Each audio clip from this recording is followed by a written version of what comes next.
প্রাথমিকের মামলা থেকে সরে দাঁড়ালেন বিচারপতি অরিজিৎ গঙ্গোপাধ্যায়, কিন্তু কেন?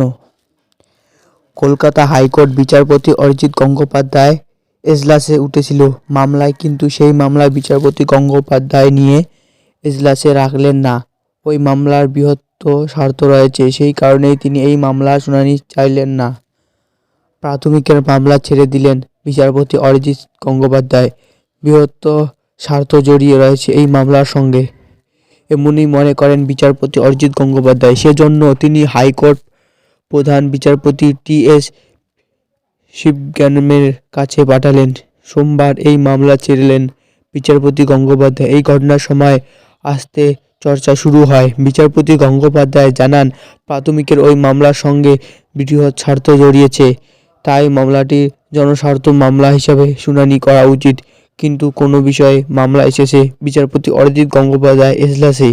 পঞ্চম শ্রেণীকে প্রাথমিক বিভাগে অন্তর্ভুক্ত করা হোক, এই মর্মে এটি মামলা বিচারপতি অরিজিৎ গঙ্গোপাধ্যায় এজলাসে উঠেছিল। মামলাকারী বিদেশ গাজী নামে এক ব্যক্তি। তার বক্তব্য, পঞ্চম শ্রেণীকে পুরোপুরিভাবে প্রাথমিক অন্তর্ভুক্ত করা হোক। রাজ্যের অনেক হাই স্কুলে পঞ্চম শ্রেণীর পড়াশোনা হয়, যদিও প্রথম থেকে পঞ্চম শ্রেণী পর্যন্ত পড়ুয়াদের প্রাথমিক স্কুলে পড়ুয়া হিসেবে ধরা হয়।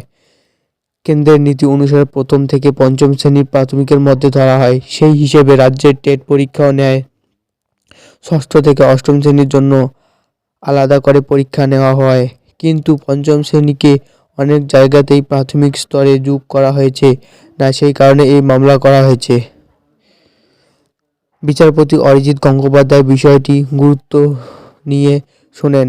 এরপর তার পর্যবেক্ষণ, এই মামলা রাজ্য সরকারের নীতি জড়িয়ে রয়েছে, এই জনস্বার্থ মামলা হিসেবে বিবেচনা করা উচিত। তাই মামলাটি প্রধান বিচারপতি ডিভিশন বেঞ্চে শুনানির জন্য উপযুক্ত প্রধান বিচারপতি এজলাসে পাঠানো হয়েছে। এই মামলা